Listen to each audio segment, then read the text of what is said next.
আজকে আমরা তড়িৎ ক্ষেত্র প্রাবল্য নির্ণয় সংক্রান্ত গাউসের সূত্রটি ব্যাখ্যা করব এবং তার প্রয়োগগুলো করব। অর্থাৎ আমরা কি গাউসের সূত্রের সাহায্যে কি করতে পারবো? কোনো স্থানে তড়িৎ ক্ষেত্র প্রাবল্য নির্ণয় করতে পারবো। ঠিক আছে, তো আগে আমরা করছিলাম কোনো স্থানে প্রাবল্য কি ছিল, ই ইকুয়াল টু কি ছিল 1/4πε0 Q/r², একটা বিন্দু আধানের জন্য ছিল। কিন্তু যখন ক্রিটিক্যাল শেপ আসবে তখন আমরা কিন্তু সেই প্রসেসে করতে পারি না। তার জন্য আমাদের কি করতে হচ্ছে, গাউসের উপপাদ্যের প্রয়োগগুলো লাগছে। ঠিক আছে, ফার্স্ট তাহলে আমাদের গাউসের উপপাদ্য কি সেটা সম্পর্কে জানতে হবে। তাহলে আগে আমাদের গাউসের উপপাদ্য করার আগে আমাদের একটা জিনিস জানতে হবে, সেটা হচ্ছে ক্ষেত্র ভেক্টরটা কি। ইংরেজিতে বলা হয় এরিয়া ভেক্টর আর সারফেস ভেক্টর। ঠিক আছে, তাহলে ক্ষেত্র ভেক্টর কি হবে?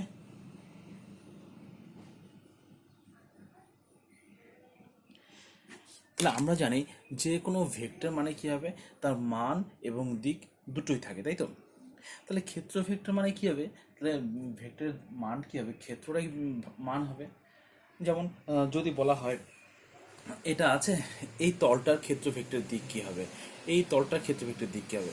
তাহলে এই তলটা কি একটা বৃত্তাকার চাকতি আছে, তাহলে এইটা কি হবে, তার মানটা হবে, আর তার দিকটা হবে হচ্ছে তার লম্ব দিক। ঠিক আছে, তাহলে কোনো ক্ষেত্র, কোনো যদি ক্ষেত্র থাকে, কোনো ক্ষেত্র যেটা থাকবে তার মান এবং তার লম্ব দিকের ডিরেকশনটা দিয়ে আমরা কী করবো, ক্ষেত্র ভেক্টর নির্ণয় করব। অর্থাৎ যদি কোনো একটা তল থাকে তাহলে তার ক্ষেত্র ভেক্টর কী হবে, সেই তলের লম্ব দিক হবে। ঠিক আছে, তাহলে ক্ষেত্র ভেক্টরকে আমরা এস দিয়ে লিখি, সারফেস এস দিয়ে লেখা হয়। ঠিক আছে, যদি ছোট্ট এরিয়া নিই তাহলে আমরা ডিএস নিই। এই উপরে চিহ্নটা দিয়ে আমরা কী বোঝাচ্ছি এখানে, ক্ষেত্র ভেক্টরের দিক। এখন দেখো আমরা আগে পড়ছিলাম যে ক্ষেত্র প্রাবল্য কি। ক্ষেত্র প্রাবল্য কি বলছিলাম, একক ক্ষেত্রফলের মধ্য দিয়ে লম্বভাবে যে কয়টি বলরেখা নির্গত হয় তাকে বলা হয় ক্ষেত্র প্রাবল্য। এখন আমরা পড়বো হচ্ছে তড়িৎ ফ্লাক্স। ঠিক আছে, এখন আমরা কি পড়বো, তড়িৎ ফ্লাক্স। তাহলে তড়িৎ ফ্লাক্স কি হবে? তড়িৎ ফ্লাক্স হবে হচ্ছে কোনো একটি তলের মধ্য দিয়ে যে কটি বলরেখা লম্বভাবে নির্গত হবে সেটাকে আমরা বলবো হচ্ছে কি, তড়িৎ ফ্লাক্স। ঠিক আছে, তাহলে তড়িৎ ফ্লাক্স কি, কোনো একটি বদ্ধ তলের মধ্য দিয়ে লম্বভাবে যে কটি বলরেখা নির্গত হবে তাকে আমরা কি বলবো, তড়িৎ ফ্লাক্স। তাহলে একক ক্ষেত্রফলে যেটা বের হয় সেটাকে কি বলি আমরা, ক্ষেত্র প্রাবল্য, তড়িৎ ক্ষেত্র প্রাবল্য। তার সাথে যদি ক্ষেত্রফল দিয়ে গুণ করি তাহলে কি আমরা ফ্লাক্স পাবো। তাহলে ফ্লাক্সকে আমরা ফাই দিয়ে রিপ্রেজেন্ট করি, মনে থাকবে, ফ্লাক্সকে আমরা ফাই দিয়ে রিপ্রেজেন্ট করি। ঠিক আছে, অনেক সময় আমরা এটাকে ফাই দিয়ে লেখা, কোনো বইতে সাই দিয়ে লেখা থাকে, তো এক এক সময় আমরা এটা ফাই দিয়ে এখন লিখলাম। যদি ছোট্ট একটা ক্ষেত্রফল নেওয়া হয়, নিই তাহলে কি হবে, ফ্লাক্সটাকে আমরা তো কী লিখবো, ডিফাই। তা ডিফাই ইকুয়াল টু কী হবে, ই ডট ডিএস। আমরা ডট প্রোডাক্ট দিয়ে করি এটাকে। ঠিক আছে, কারণ হচ্ছে ফ্লাক্স একটা হচ্ছে স্কেলার রাশি, তাহলে যেহেতু প্রাবল্য একটা ভেক্টর রাশি ছিল, ক্ষেত্রফল একটা যেহেতু ভেক্টর রাশি, তাই তাদের আমরা ডট প্রোডাক্ট জানি, ডট প্রোডাক্ট করলে তাদের স্কেলার কোয়ান্টিটি হয়। তাহলে ফাই হচ্ছে একটা, তো ফ্লাক্স কি হচ্ছে, একটা স্কেলার কোয়ান্টিটি, তাই হচ্ছে আমরা এখানে কি লিখলাম, ই ডট ডিএস। এখন যদি আমরা টোটাল ফ্লাক্স বের করতে চাই তখন কি করতে হবে, ফাই নিতে হবে। তাহলে এটা ডি ফাই আছে, তাই ইন্টিগ্রেশন করতে হবে ফাই, তো ডি ফাই ইন্টিগ্রেশন করে এটা আসবে। ঠিক আছে, তো আমরা এখানে একটা গোল এরকম করে দিব, এটা দিয়ে বোঝায় মানে হচ্ছে বদ্ধ বোঝায়। পরে যখন করবো তখন বদ্ধ, আর যদি এটা না দিই তাহলে কী হবে, জাস্ট এমনি একটা বোঝাবে। নিচে যদি এস দেওয়া হয় তাহলে এটা কী বোঝাবে, ক্ষেত্র ভেক্টর। এটা এস না দিলে আমাদের এখানে কি করতে হবে, না হলে এস না দিলে কি করতে হবে, আমাদের এখানে ডাবল ইন্টিগ্রেশন দিতে হবে। যদি একটা সিঙ্গেল ইন্টিগ্রেশন দিই তাহলে আমাদের নিচে এস লিখতে হবে, আর না হলে ডাবল ইন্টিগ্রেশন দিতে হবে। ঠিক আছে, তাহলে যদি আমরা নিচে এস দিয়ে দিই তাহলে ডি ফাইভ জায়গায় কত হবে, ই ডট ডিএস। তাহলে ডট প্রোডাক্টের ফর্মুলা আমরা সবাই জানি, এ ডট বি আমরা জানি সবাই, A dot B equal to A B cos theta, A ভেক্টরের মান, বি ভেক্টরের মান এবং তাদের মধ্যবর্তী কোণের কস কোসাইন আসে। তাহলে এখানে কি হবে, S E DS cos theta, ঠিক আছে,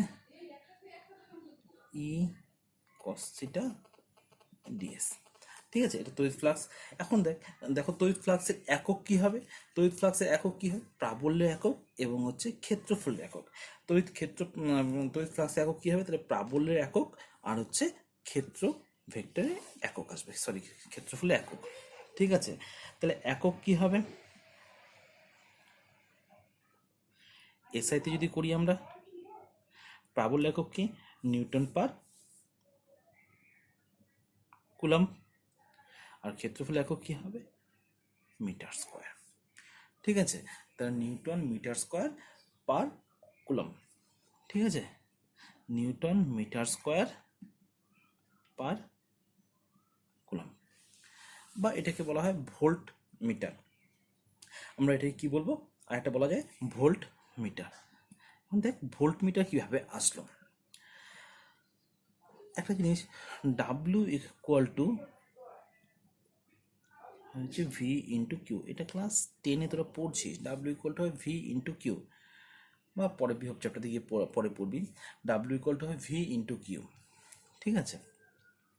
তাহলে ভোল্ট ইকুয়াল টু কী হবে, W by Q, sorry V equal W by Q, তাহলে বিভবের একক কী হবে, ভোল্ট, এটা একক কী হবে, জুল পার কুলম্ব। জুল মানে হচ্ছে নিউটন মিটার, কারণ কার্য মানে কি বল ইন্টু সরণ, তাহলে বলের একক কি নিউটন, সরণ একক কি মিটার পার কুলম্ব। তাহলে এখানে newton metre square per coulomb আছে, তাহলে নিউটন মিটার পার কুলম্ব, ওটাকে কী বলবো আমরা, ভোল্ট ইন্টু একটা কী রয়ে গেল, মিটার। ভি এর জায়গায় আমরা এই জায়গাটাতে আমরা কি করলাম, একটা ভি বসিয়ে দিলাম, ঠিক আছে। আর মাত্রাটা কি হবে,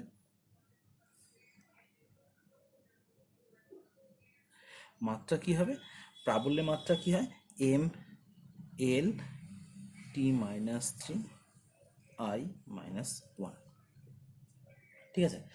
তো ইন্টু একটা কি আসবে, এল স্কোয়ার ক্ষেত্রফল, একটা এল স্কোয়ার আসবে, ঠিক আছে। তাহলে কত হলো, M L 3 T minus 3 I minus 1। একটা জিনিস মনে রাখবি, তড়িৎ তড়িৎ ফ্লাক্স যদি কোনো তলের থেকে বহির্মুখী হয় তাহলে তড়িৎ ফ্লাক্সটা হবে হচ্ছে পজিটিভ, আর যদি কোনো তলের মধ্যে অন্তর্মুখী হয় ফ্লাক্সটা, তখন সেই তড়িৎ ফ্লাক্সটাকে আমরা বলবো হচ্ছে নেগেটিভ তড়িৎ ফ্লাক্স, ঠিক আছে। এবার আমাদের গাউসের উপপাদ্যতে আমরা আসছি। তো গাউসের উপপাদ্যটা বলা হয়েছে, কোনো বদ্ধ তলের মধ্য দিয়ে অতিক্রান্ত মোট তড়িৎ ফ্লাক্স হলো ওই বদ্ধ তলের অভ্যন্তরে অবস্থিত মোট আধানের 1/ε0 গুণ, এটা বায়ু মাধ্যমে, আর বায়ু মাধ্যম না হলে শুধুমাত্র 1/ε আসবে, ঠিক আছে। এটা আমি এসআই প্রসেসে বললাম, আর সিজিএসতে হয় 4π/k গুণ। আবার বলছি, কোনো বদ্ধ তলের মধ্য দিয়ে অতিক্রান্ত মোট তড়িৎ ফ্লাক্স ওই তলের অভ্যন্তরে অবস্থিত মোট আধানের 1/ε গুণ, ঠিক আছে। এটা হচ্ছে এসআই প্রসেসে যে কোনো মাধ্যমের জন্য, আর যদি বায়ু মাধ্যম না হয় তাহলে আসবে 1/ε0 টাইমস। তাহলে গাউসের উপপাদ্যের গাণিতিক রূপটা কি হবে,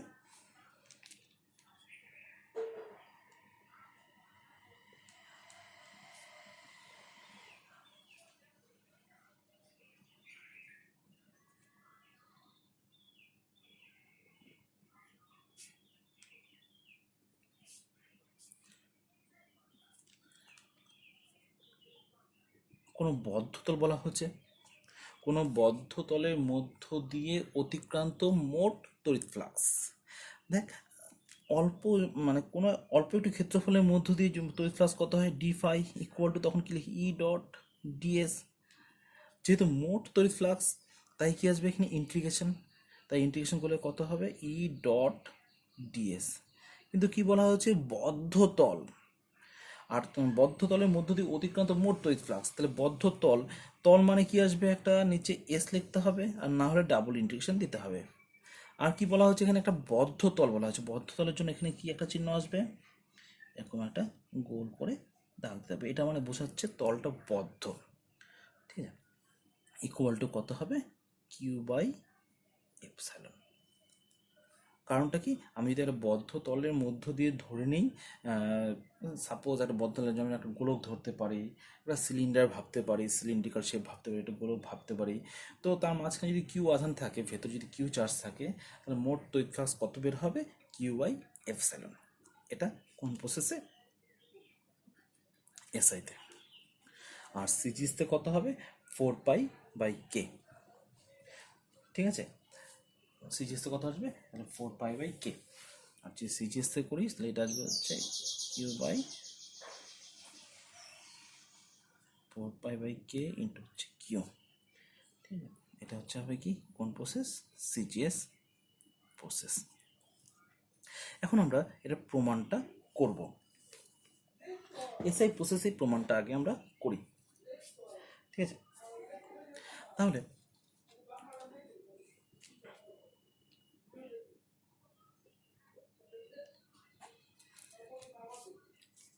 সাপোজ এখানে একটা বদ্ধ তল নেওয়া হলো, এখানে একটা কিউ চার্জ নেওয়া হলো, এখান থেকে আর ডিস্টেন্সে আমি একটি ছোট্ট ক্ষেত্রফল কল্পনা করলাম। একটা ছোট্ট ক্ষেত্রফল কল্পনা করলাম, তাহলে এখানে ধরে নিলাম প্রাবল্যটা এদিক দিয়ে বের হচ্ছে সোজা, কিন্তু ক্ষেত্র ভেক্টর মানে কি বলছিলাম, তলের লম্ব দিক। সাপোজ তাহলে ক্ষেত্র ভেক্টরটাকে বললাম এদিকে আছে, তলের লম্ব দিকটা সাপোজ এটা, তাহলে এটা কোন ভেক্টরের দিক হবে, ডিএস ভেক্টরের দিক হবে। তাহলে এই বিন্দুতে এই ডিএস ক্ষেত্রফল দিয়ে মোট তড়িৎ ফ্লাক্স কত হবে, যদি থিটা কোণ করে থাকে, যদি থিটা কোণ করে থাকে, তাহলে মধ্যবর্তী ডিএস ক্ষেত্রফল দিয়ে অতিক্রান্ত ফ্লাক্স কত হবে,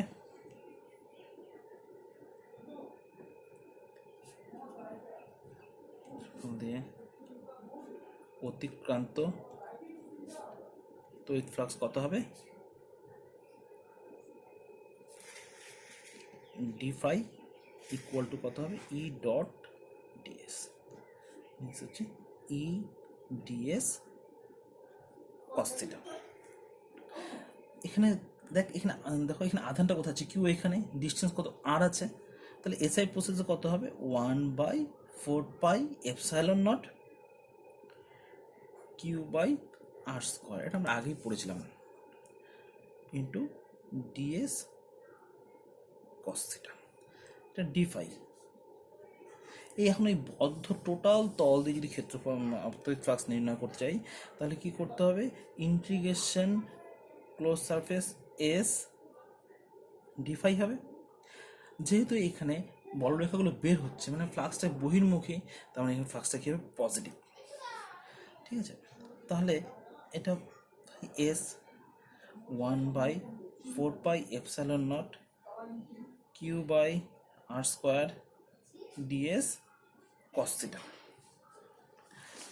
তাহলে এখানে এই টার্মটা কনস্ট্যান্টটা বের হয়ে আসবে, কিউ বাই 4πε0 বের হয়ে আসবে, কিউ বাই 4πε0 বাইরে আসবে, DS sorry close surface S DS cos theta by R square, এটা ভ্যালুটা হচ্ছে 4π।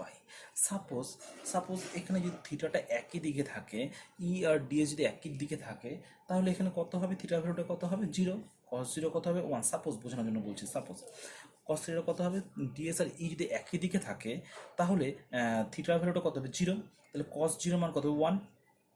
তাহলে শুধু পড়ে থাকবে কি আমাদের এখানে, এই পার্টটা হলো ডি ওমেগা,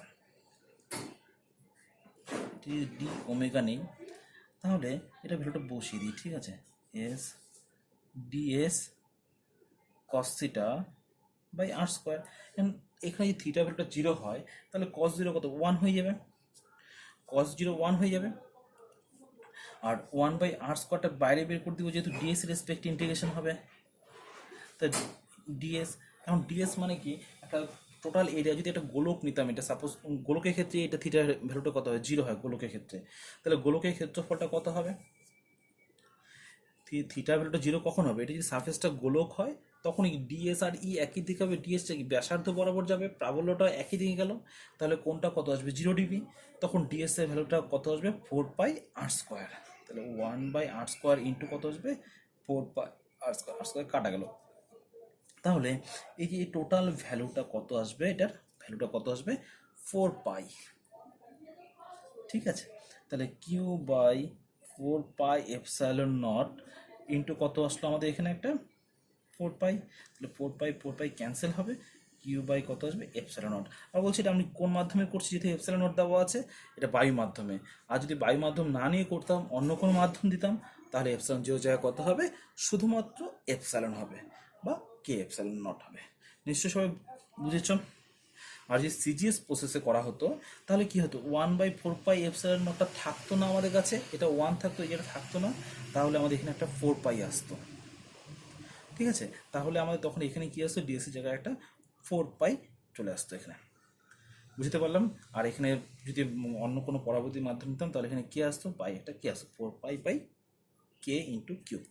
নিশ্চয়ই সবাই বুঝেছো, ঠিক আছে। আবার প্রয়োগগুলো ঠিক আরেকটা ভিডিওতে, পরের ভিডিওতে আমরা প্রয়োগগুলো আবার দেখাচ্ছি কীভাবে প্রয়োগগুলো কাজে লাগছে। নিশ্চয়ই বোঝা গেছে কি করা হলো।